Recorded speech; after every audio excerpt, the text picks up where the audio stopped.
Hello. Today's quote is from Pythagoras, a guy who lived a long time ago, famous for his mathematical equations and his Stoic philosophical teachings. His quote today is, "Be silent, or let thy words be worth more than silence." So if you've been following these short Dhamma talks that I've been giving, I gave one recently on what real silence is, but today we'll talk about it as words, as the noise that we make when we talk. And there's number 3 of the Eightfold Noble Path is right speech. We might summarize by saying right speech is almost no speech. The best speech is silence, the sound of silence. But when it's appropriate, when it's necessary, when it's needed, when it's helpful, of course we speak up. We have an obligation to speak up and to speak in a way that's kind, compassionate, forgiving, patient, with the attitude that kindness and a gentle speech is more effective than shouting, being angry, using loud speech, violent speech, vulgar speech. The wrong speech includes, of course, lying, even exaggerating, saying things that turn one group against another group, backbiting, in other words, spreading gossip, or just saying ugly things about anyone so that others will dislike them or contend or criticize them. This is what social media is full of now, and our political system is a shouting match trying to make one group hate the other group. Better to be quiet. Better not to add our voice to that kind of speech. And another definition, the fourth, in fact, characteristic of right speech is avoid idle chatter.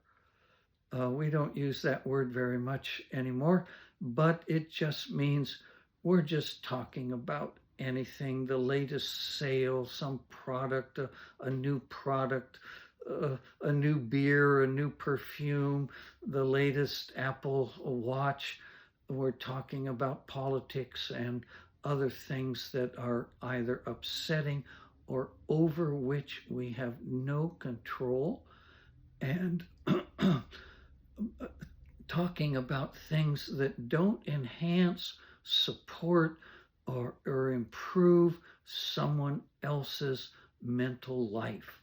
They may not be on the same spiritual path as us, may not be on any path that we can discern, but we still have a responsibility not to disturb them, not to anger them, upset them, and otherwise make their life more difficult. Better to remain silent. So if we abide by these teachings, one of the things that happens naturally is we're less likely to socialize. Cocktail parties and other kinds of group gatherings are not conducive to inner peace and mental silence. They aggravate it.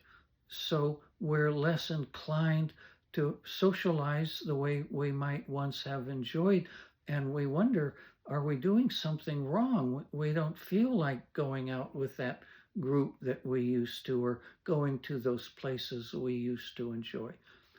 If that's your case, you can be certain you're making progress.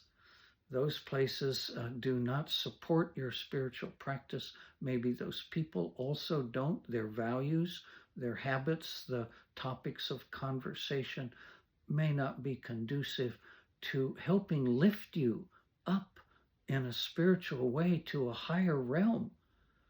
So let's make our speech that which lifts us up and lifts others up into a better place. and not the drudgery and the conflict and the violence that we see in everyday life. Okay, thank you for listening. You're welcome to contact me at any time. We can talk privately, or you can send questions or suggestions for topics you'd like me to address. Thanks again. Okay, cut.